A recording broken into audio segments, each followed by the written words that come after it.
പുണ്യ റസൂൽ സല്ലല്ലാഹു അലൈഹി വസല്ലം സ്വഹാബത്തിൻ്റെ കൂടെ ഇങ്ങനെ ഇരിക്കുമ്പോൾ അതുവഴി ഒരു ജനാസ കടന്നുപോയി.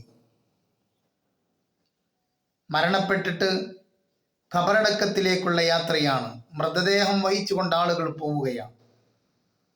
അപ്പം ആളുകളിലൊക്കെപ്പാട് അയാളെക്കുറിച്ച്, ആ മൃതദേഹത്തെക്കുറിച്ച് നല്ല അഭിപ്രായം പറഞ്ഞു. അദ്ദേഹം നല്ല മനുഷ്യനായിരുന്നു എന്നിങ്ങനെ പറഞ്ഞുകൊണ്ടേയിരുന്നു.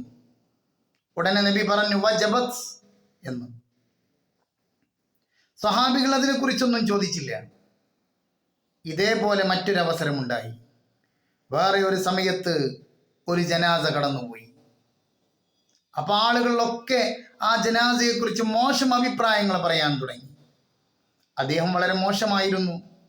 ജീവിതത്തിൽ ഒട്ടും നിഷ്ഠ പാലിക്കാത്തയാളായിരുന്നു. കൃത്യതയില്ലാതെ ജീവിച്ചയാളായിരുന്നു എന്നൊക്കെ അയാളെക്കുറിച്ച് ഇങ്ങനെ മോശങ്ങൾ പറയാൻ തുടങ്ങിയപ്പോൾ അപ്പോഴും അള്ളാഹുവിൻ്റെ റസൂല് പറഞ്ഞു വജബത്ത് എന്ന്.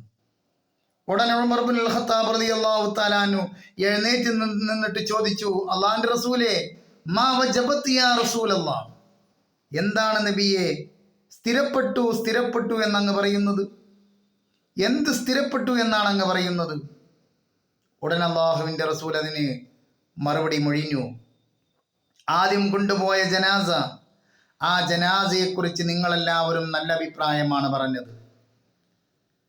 അപ്പോൾ വജബത്ത് ലഹുൽ ജന്ന, അവന് സ്വർഗം സ്ഥിരപ്പെട്ടു.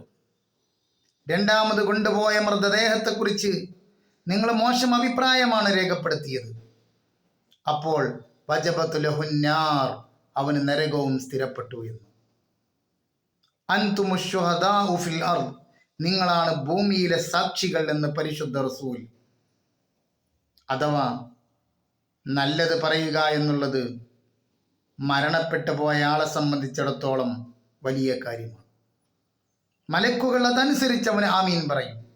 ചീത്തത് പറയുക എന്നുള്ളതും നാം ശ്രദ്ധിക്കേണ്ട വിഷയമാണ്. മരണപ്പെട്ടവരെ കുറിച്ച് നിങ്ങൾ നല്ലത് മാത്രമേ പറയാവൂ. അവരുടെ ദോഷങ്ങളൊക്കെ അല്ലാഹു അവർക്ക് പൊറുക്കട്ടെ എന്ന് സ്വല്ലല്ലാഹു അലാ മുഹമ്മദ് സ്വല്ലല്ലാഹു